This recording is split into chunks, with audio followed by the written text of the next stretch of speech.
is CNN Breaking News. Buckle up, because I'm coming in hot. This is going to be a crazy one. Every day there's something nuts. You're not the POTUS, you're the BLOTUS. Wait, how long does this wall have to be? He's the most mocked man in America. That is the problem with the media. Monopolizing late night. It's hard not to feel like you're being redundant. Kim Jong-un as Rocket Man. Kim Jong-un Rocket Man. Kim Jong-un as Rocket Man. Dominating SNL. Such a nasty woman. He's like a mine, producing raw material. He's blowing up scripts. Oh, that's a really great joke. Good. The pace of the news. Stop it. So much faster. Me first. Making and breaking careers. It's like a little kind of Churchill. Excuse me. Would you say you're on a mission to take him down? I would like to see him brought down to the ground, preferably in handcuffs. You're turning into a real tater. Has late night gone too far? Does it go disrespectful of the office of the presidency? I think so. Let's roll! Tonight, late night in the age of Trump.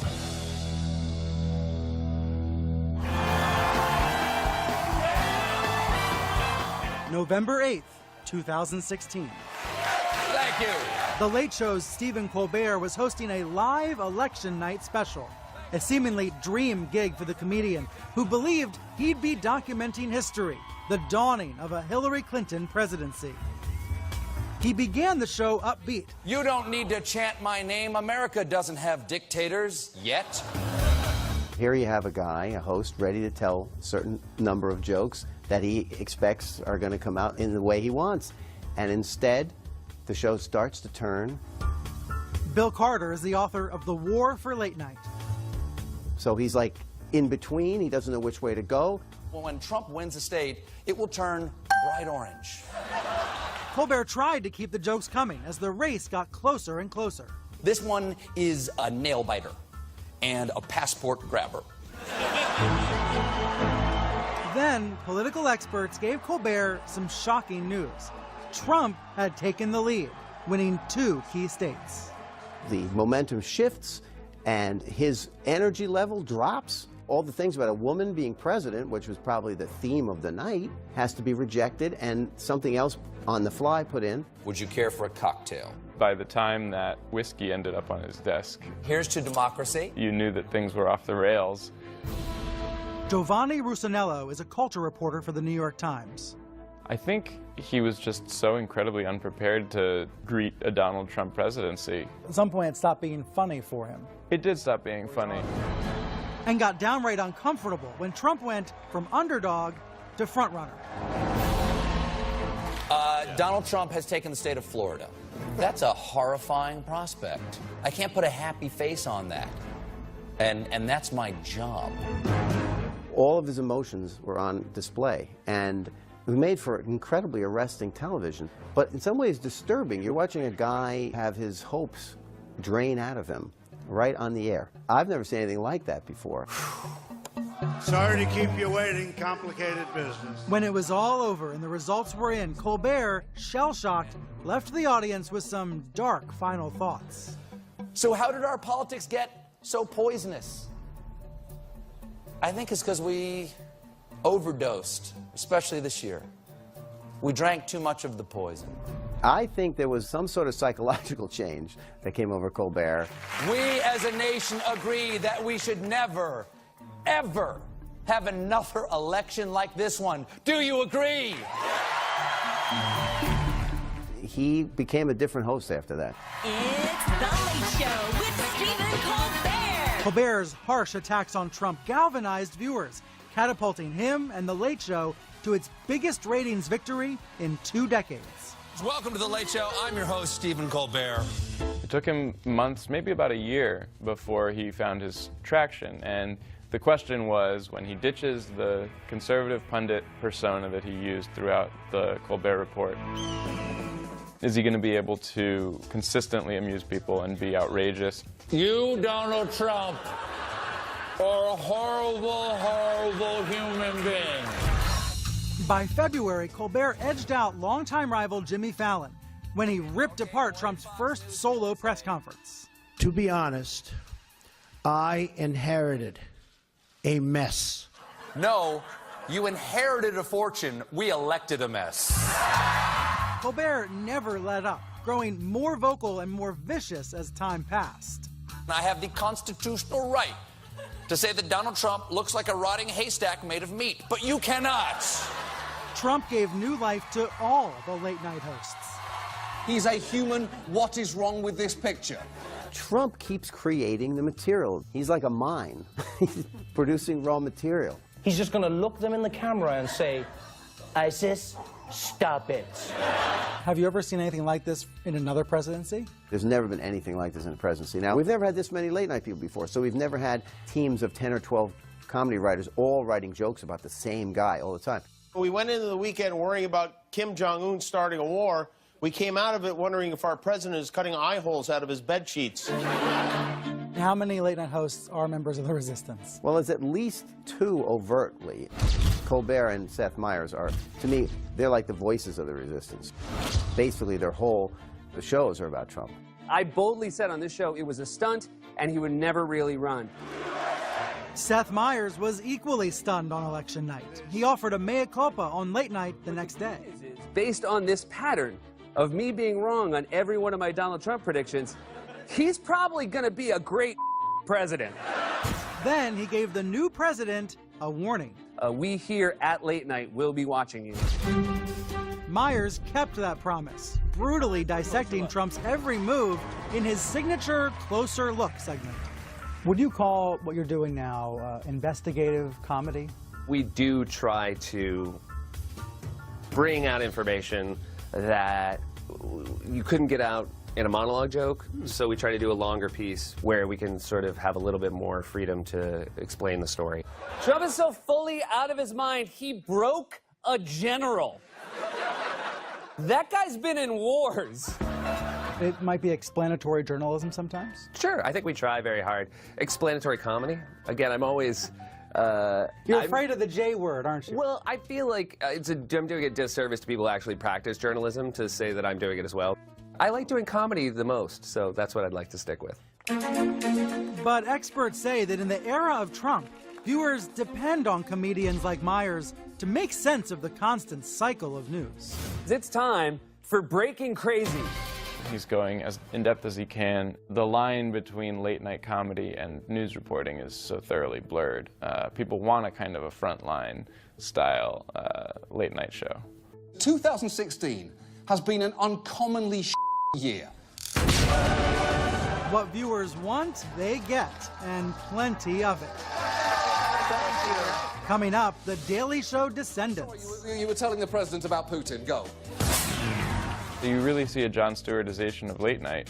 It was really pushed along by the Donald Trump presidency. American Legion Trump, respectful and strong. We have to get going, sir. I don't want to go. And later, the ever-expanding late-night landscape. You're the president of the United States. Let's go.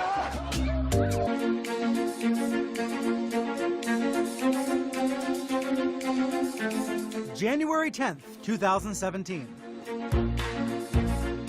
We have a lot of people who are sort of tasked with watching things as they happen. From 30 Rockefeller Plaza in New York. 1 hour before Seth Meyers taped Late Night, there was big breaking news. Breaking news. Russian operatives claim to have compromising personal and financial information about Mr. Trump. That night, Kellyanne Conway, Trump's incoming White House counselor, was scheduled to appear on his show. I had the CNN printout of that story. I made sure I understood the details of it, because obviously it wasn't my expertise. He started things out light. He is my president. Good for you. He's my president so much, it's keeping me up at night. Then he got serious, probing Conway about the big news of the day. I believe it said they did brief him on it. Oh, he has said that he is not aware of that. Okay. That concerns me. He was incredibly prepared. Unlike even some news people interviewing her, he would not let her get away with anything. I sometimes fear that the president-elect has no curiosity as to the amount they tried. That is completely false. Okay. He has enormous curiosity. I'm there every day with him. He has a number of different meetings every day, briefings and otherwise. He was curious enough to figure out America. He knew America when many other Republicans did not. Right there, Kellyanne. No, and Democrats did not. He did not let her slip away. I thought it was very effective. It was one of the best interviews he's done. In general, you always walk away from interviews with politicians wishing, you'd pushed a little harder. Have the hosts stopped being funny and started getting too serious? It's become a new brand of comedy, I think, that's both informative and, yeah, I do think pretty funny. Vonnie Rusinello was hired by the New York Times to do a daily roundup column called Best of Late Night. We realized that Trump, through his own style, was redefining the landscape of late-night TV. Do you think if someone watched these shows every night the way you do, they would find themselves changing their political views? No. I think that the way these shows work is they tune into a certain decibel level, a certain level of outrage, a certain angle of critique. The president was griping about the size of the crowd and wondering how his pink tie played with his audience. Who would you say is the toughest on Trump? Colbert has been the most savage in his attacks. I'm the most unpopular president in modern history. I've deepened America's racial divide. We are on the brink of thermonuclear conflict. It's got to be the pink tie, right? Other hosts are making equally, if not even more substantive, critiques of the president. Trump's trust in Breitbart actually goes way back. Every time we see John Oliver, once a week, they've spent a full week preparing what are essentially investigative reports. Holding up a Breitbart article does not make you seem more credible. Oliver, a Daily Show vet, has earned the rep of being one of the sharpest political satirists on late night. My sources, talk to them! He devotes a huge chunk of HBO's Last Week Tonight to fact-finding. The press is going to be a key element in helping us sort out fact from fiction, and they are under attack. Do you remember in February he hires a bunch of singing dancers to try to inform Trump about Putin? Pageantry for him is activism, and I think that's a part of our new reality. Oh, on my car! He's essentially being a town crier and an advocate, as well as a newfangled TV comedian. Donald Trump is acting moodier and more erratic. James Corden is a more broad approach guy, but he's done some pretty tough things about Trump. And recently confided in one White House aide, telling him, "I hate everyone in the White House." Is this guy the President of the United States or a cast member on Big Brother? I hate everyone in the house. Corden and Oliver have a way of looking at the American experience like, are you kidding me? This is what you people do? I'm sharing news from the White House. The clever bits kept coming.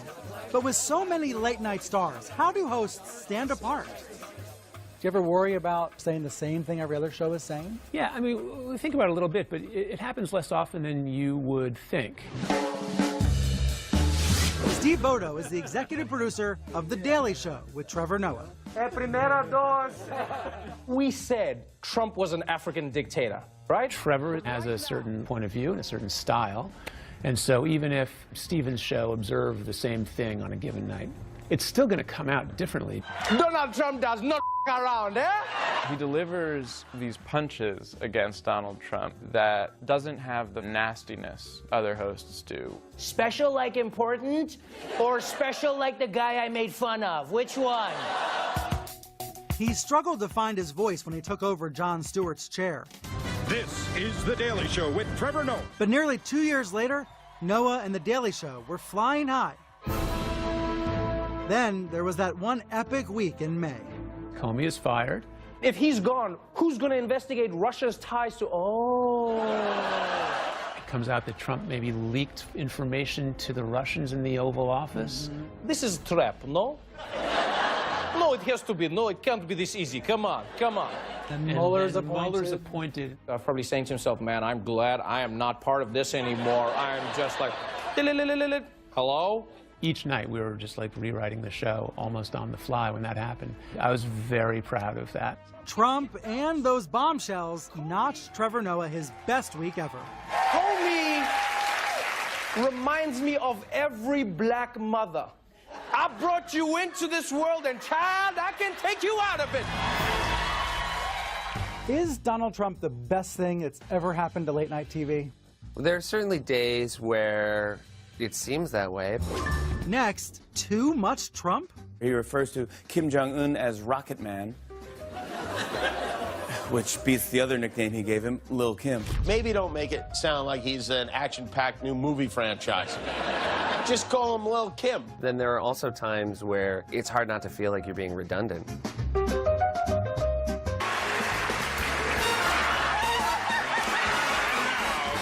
Gentlemen, here's Johnny. There was only one real king of late night. Hey, we've got a real humdinger of a show tonight. Johnny Carson held court for 30 years, but when it came to politics, he chose punchlines over political attacks, razzing presidents like Ronald Reagan. Did you see the picture in the magazine of Reagan riding his horse on the ranch? With George Bush running behind with a pooper scooper? Johnny Carson wanted to be everything to everybody. He wanted to be a middle American kind of guy. Bill Carter has covered the media industry for more than 30 years. He was looking for the joke of it. He would look for the silliness of it. He wasn't a member of the resistance, let's put it that way. Well, I don't know, Brian. My fellow Americans. I just don't know. You just remember those things, you know? Former SNL cast member Joe Piscopo took his own jabs at President Reagan. If you vote for me again in 1984, you'll receive this handsome set of Ginsu steak knives. Piscopo said back then, late night hosts did not attack. Johnny Carson, he would always joke about Nixon. You're not going to lend me your makeup man, are you? No, I'm going to lend him to Lyndon Johnson. He would joke about Gerald Ford. But it was never vicious. It seems to be vicious now. The Tonight Show, like Johnny. With Jay Leno. The Tonight Show's Jay Leno kept his punches light. A lot of people think Al's popularity went up because of that kiss he gave Chipper at the convention. Remember that thing? Leno was, you can't tell how I vote. You have no idea how I vote from listening to me. Even David Letterman, the master of stinging insults, held back. Does it bother you that I'm always, yakking about stuff? No, I'm glad you're saying my name. If you press Dave, he's like, what do I know? I don't know anything. I'm just an idiot who tells jokes. Welcome to The Daily Show. Then in 1999, Jon Stewart, a new late-night host, burst onto the scene. This whole trial is sexy. And the slant radically changed. There may be a woman candidate who'll be elected president watching this evening. No, not on Comedy Central, sir. Jon Stewart really changed it. Jon Stewart brought big-time point of view to late night.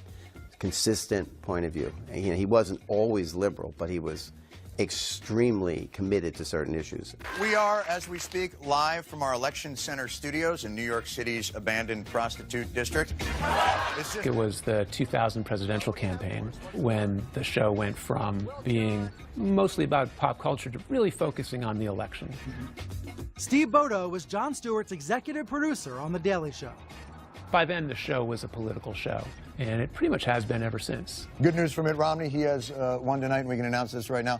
Most of the Confederacy. Giovanni Rusinello writes the best of late night column for the New York Times. Mulling over a certain compact news story and teasing out all the ironies of it has become the sort of the rubric for almost everybody in late night. Responding to Trump's ill-informed tweets can be a full-time job. And I know because it's my full-time job. Late night now had a blueprint. New shows were spawning new talent. Jon Stewart is the jumping-off point for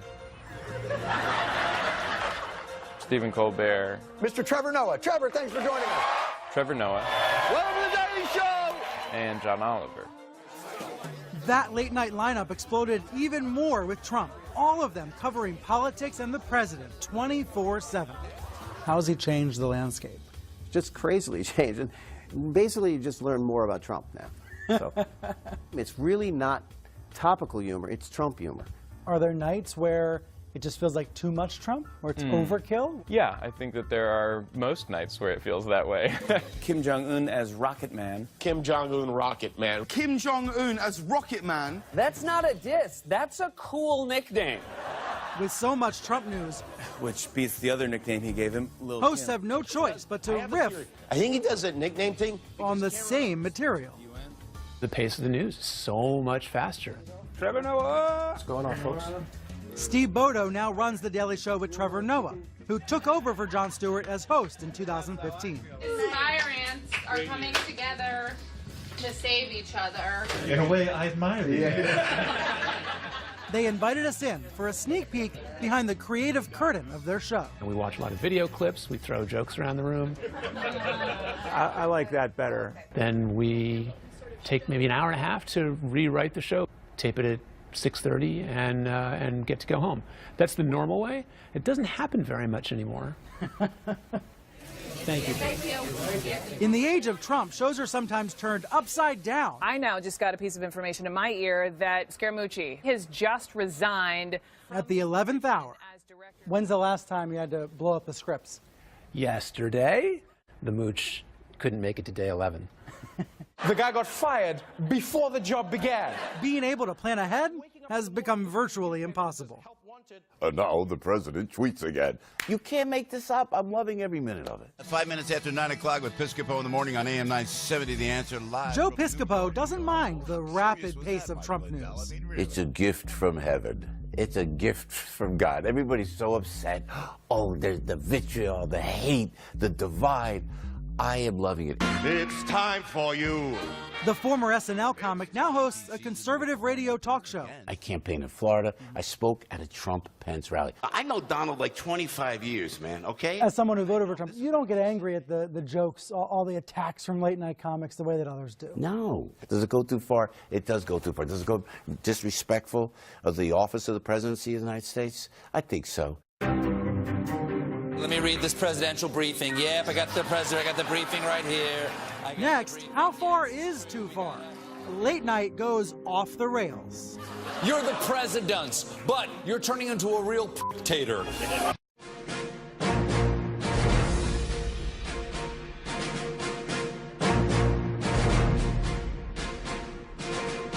Good evening. From Oxford University, I'm Lester Holt. It's debate night on SNL, October 2016. This was Alec Baldwin's debut as Donald Trump. Our jobs are fleeing this country. They're going to Mexico. They're going to China. I don't stop that. If Hillary knew how, she would have done it already, period. End of story. I won the debate. I stayed calm, just like I promised, and it is over. Good night, Hofstra. Baldwin was winging it. Later, he told The Late Show's Stephen Colbert that the first time he tried out Trump was during his SNL dress rehearsal. It's totally a caricature. You know, you just pick a few things. Like I'm sitting in the room, I'm going, left eyebrow up, right eyebrow down. Shove your face out. You're trying to suck the chrome off the fender of a car. You're like... Mr. Trump, 2 more minutes. The thing about the blacks... As he sparred with Kate McKinnon's hilarious Hillary Clinton, viewers ate it up. This man is clearly unfit to be commander-in-chief. Wrong. He is a bully. Shut up. He started the birther movement. You did. After that night, Baldwin's rendition of Trump was forever cemented in America's psyche. And number 4. Saturday Night Live now has a permanent character. They always had presidents, but this is now this, iconic Saturday Night Live character. Send in Steve Bannon. Members of Trump's team gave SNL even more red meat. No! Kate McKinnon stole the show as Trump's overworked campaign manager, Kellyanne Conway.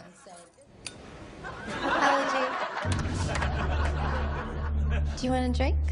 Jesus. And post-election, Kate's impersonation of an unhinged Conway, trying to win over CNN's Jake Tapper, I'm not going to be ignored. gave SNL's version of Fatal Attraction another hit. I'm here to swallow gum, and I'm here to take names. Comedian Melissa McCarthy struck comedy gold as Press Secretary Sean Spicy Spicer. And our president will not be deterred. Driving his podium into the press. Kidding me? Are you?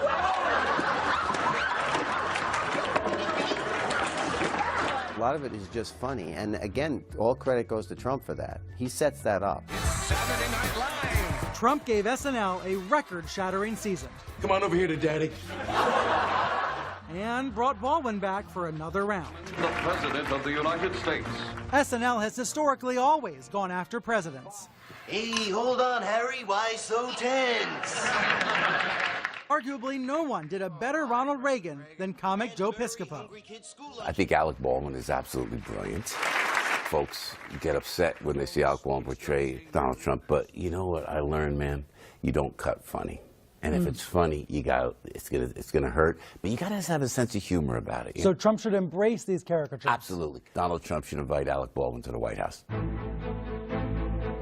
But so far, Trump's not laughing. After Baldwin's debut, the president hate-tweeted his disdain. Just tried watching SNL. Unwatchable, totally biased, not funny, and the Baldwin impersonation just can't get any worse. Sad. I do miss my old life. We all do, sir.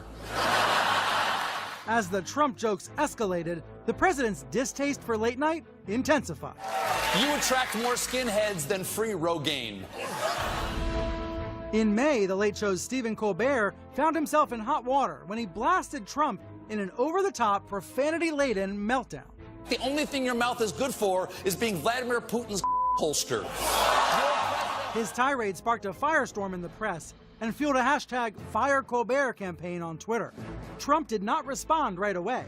Trump was obviously restrained for about the first 6 months of his presidency.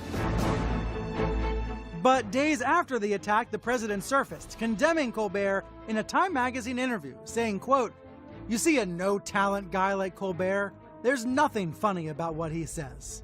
He was probably watching these shows and probably feeling offended every night. At that moment, we realized that he couldn't take it anymore.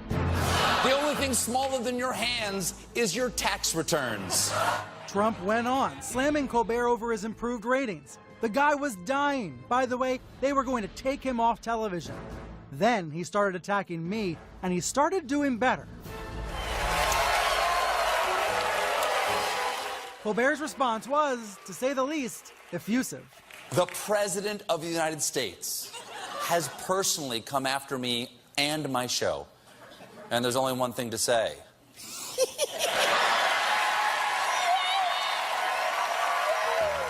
I think when Trump tweets about one of these shows, they probably have a party. They must love that because that means they're scoring points. Months later, Trump took aim at late night again, tweeting, "Late night hosts are dealing with the Democrats for their very unfunny and repetitive material. Always anti-Trump. Should we get equal time?" It did not take long for a late night retort. Jimmy Kimmel tweeted, "Excellent point, Mr. President. You should quit that boring job. I'll let you have my show all to yourself." The Trump versus late night war rages on. So we put the baby in an ambulance. Coming up, crossing the line from satire to activism. If your baby is going to die, and it doesn't have to, it shouldn't matter how much money you make.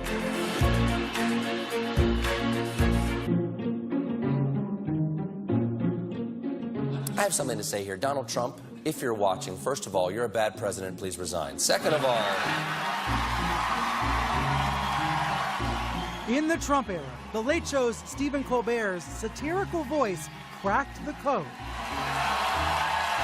But Colbert's method of madness is in sharp contrast to what, not long ago, was a winning formula on NBC's The Tonight Show.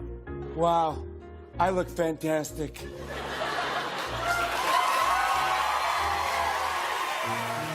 The thing about Jimmy is he does an impression of Trump, a very good impression of Trump. All right, Nee, we've got a big interview with Jimmy Fallon coming up. But let's be honest, Fallon's a lightweight. No way he deserves to interview me. The only one qualified to interview me is me. Bill Carter is the author of The Late Shift.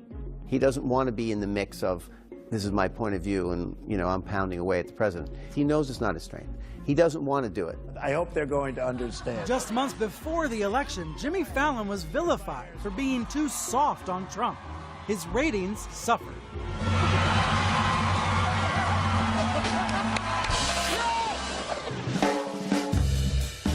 Was interviewing Trump and playing with him a big deal? Was that actually a big deal? Giovanni Russinello is a culture reporter for the New York Times. I think he's acknowledged since then that, yes, it was a huge deal and that he was surprised by the kind of blowback that he got, but he has to reckon with it. Today, Trump said he believes in torturing prisoners, which is bad news for Melania, and... Like Fallon, Jimmy Kimmel stuck to a more traditional show on ABC. He's sort of like your all-American 1950s guy. He's not especially progressive in his social views, in my opinion. I don't think of him like out there to bash conservatives. That persona changed last May, so now more when Kimmel, through tears, revealed a health scare involving his newborn son. It's a terrifying thing. You know, my wife is back in the recovery room. She has no idea what's going on. Kimmel's emotional story became a call to action on healthcare. If your baby is going to die, and it doesn't have to, it shouldn't matter how much money you make. I think that's something that, whether you're a Republican or a Democrat or something else, we all agree on that, right? I mean, we do. He puts himself out there in the middle of the healthcare discussion. I think he really zeroed in on that, and it's kind of made him, you know, a heroic figure for some people. Then Kimmel was fully immersed in the political fray when he had on the Louisiana senator who was making a last-ditch effort to pass a new health reform bill. The Jimmy Kimmel test, I think, should be no family should be denied medical care, emergency or otherwise, because they can't afford it. Can that be the Jimmy Kimmel test? As simple as that? Is that oversimplifying it? Hey, man, you're on the right track. And if that's as close as we can get, that works great in government. Now, we've got to be able to pay for it. And that's the challenge. I can think of a way to pay for it is don't give a huge tax cut to millionaires like me and instead leave it how it is. I mean, that would be one way. Months later, in September, Kimmel went on a 3-night tirade, announcing that Cassidy's proposed Jimmy Kimmel test failed. And this guy, Bill Cassidy, just lied right to my face. They continued to duke it out when the senator said Kimmel didn't understand the bill. Could it be, Senator Cassidy, that the problem is that I do understand and you got caught with your GOP penis out? Is that possible? Kimmel didn't let up. I don't want to turn this into a Kanye and Taylor Swift type situation. This time, calling out Trump. There's no way President Trump read this bill. The Democrats should just rename it Ivanka Care. Guaranteed he gets on board. Kimmel is not a political actor by nature, but the entire sphere of late night has become so politicized that it's almost within my job description now. As Trump's wild ride continued, Jimmy Fallon was pulled in too. It was the horrible events in Charlottesville, Virginia that provoked him. Even though The Tonight Show isn't a political show, it's my responsibility to stand up against intolerance and extremism as a human being. What happened over the weekend in Charlottesville, Virginia was just disgusting. The fact that it took the president 2 days to come out and clearly denounce racists and white supremacists is shameful. It was a moment when the gloves came off. I think even Fallon said this is no way for a president to act and that he needs to apologize. Do you think he was reluctant to do this? I felt like his mode of delivery was strange. It's important for everyone. It just made me think, oh, he's just telling this like he tells his jokes. Ignoring it is just as bad as supporting it. So Kimmel is still mining that divide between am I the all-American guy or am I the critic? It's one that Fallon has decisively sort of abdicated, that choice. He said, I'm not going to even budge. Fallon ditched the hair messing, but continued the Trump mocking. Buckle up, because I'm coming in hot. This is going to be a crazy one. Daddy came to play. I think when you look at the 11:30 shows, they're different kinds of television shows. If you were a better president. Some people want to turn on late night shows and they want to see hard takes on politics, and other people use it for escapism. And I think it's important that those shows still exist. Oh, this made me laugh. And I think Jimmy does that better than anybody. Coming up, the new faces of late night. I won't deport you. Yes, I will. Let's roll!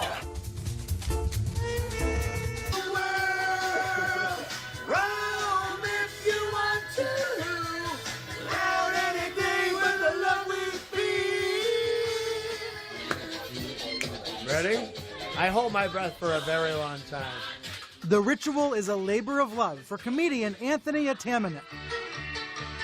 He's transforming into President Trump. Let's roll! Atamanuik is the breakout star of a show unlike anything else on TV. Comedy Central's The President Show imagines Donald Trump hosting his own late-night series. I turned the Oval Office into a classic late-night set. Anthony channels a darker version of Trump. Who is the person you hate? It is me. What did you figure out early on about playing him? He has a sort of like an animal thing with his jaw where he's like, he pushes his jaw forward and does this Mussolini sort of turn. That's what? That's what else? Anthony got his start in New York's improv clubs. We would never plagiarize Michelle Obama. Which is where he realized he did a pretty good Trump. You're performing at UCB, then you pitched this show to Comedy Central. Yeah. The pitch was Donald Trump is bored at the White House, but he always wanted his TV show. I think it's important to let the audience know who's being nice and who's being not nice. The President of the United States. The President Show was born. I'm the president. Can you believe it? Airing once a week, I went to your wedding to Marla. it looks like a real late-night talk show with celebrity guests and banter with Trump's sidekick, VP Mike Pence. You know what? Get out of here. No. Get him out. I don't want to talk to you either. Get him out of here. sir. What we've tried to do is turn them into sort of a dark version of Abbott and Costello. Like art imitating life, others in Anthony's Trump administration have had short runs. Like Chief Strategist Steve Bannon. Who put that door in the doorway? You guys heard me in the front, though, right? What'd I say, John? And his infamous White House communications director. Thank you. I'm so good with it being short because I don't want to step out on stage in a concert stage and have people yelling, "Oh, do the mooch." Anthony Scaramucci. Played by Sex and the City actor Mario Cantone. Snap out of it! The real fun begins when POTUS leaves the studio for improvised sketches. This is really terrible. What are we, off-roading? There you go. Wonderful. That worked out great. In one popular segment, Anthony's Trump It's all changed. This is not like the old neighborhood at all. visits his childhood home in Queens, New York. It's a beautiful neighborhood. What an awful block. Why did you decide to bring your character here? I always wanted to do the roots of Trump. My version of him is like sort of petulant and like always rejecting his past. This is where Donald Trump was born. Okay, I don't need my own biography, Mike. The formula worked. The show has vaulted to the top of Comedy Central's ratings. This demand for Trump humor brought another comic to an unexpected place. I would never think to watch a late night show on Netflix on a daily basis because that's not what it does. But it's interesting that she landed there. Chelsea Handler landed Netflix's first ever talk show, Chelsea. Donald Trump, monkeys, Viewers binged her outrageous rants a little place I like to call monkey business. about her least favorite person. How much has your show here changed as a result of the Trump presidency? A lot. I mean, I'm a real loud mouth. I can't help myself. According to WebMD, the symptoms of syphilis are Exhibit A, patchy hair loss. Exhibit B, visual problems and squinting. Would you say you're on a mission to take him down? I would like to see him brought down to the ground, preferably in handcuffs. I want him to be in prison. I think a lot of people want him to be in prison. Handler used her hour-long show to delve into divisive issues like DACA. These young people are the American dream.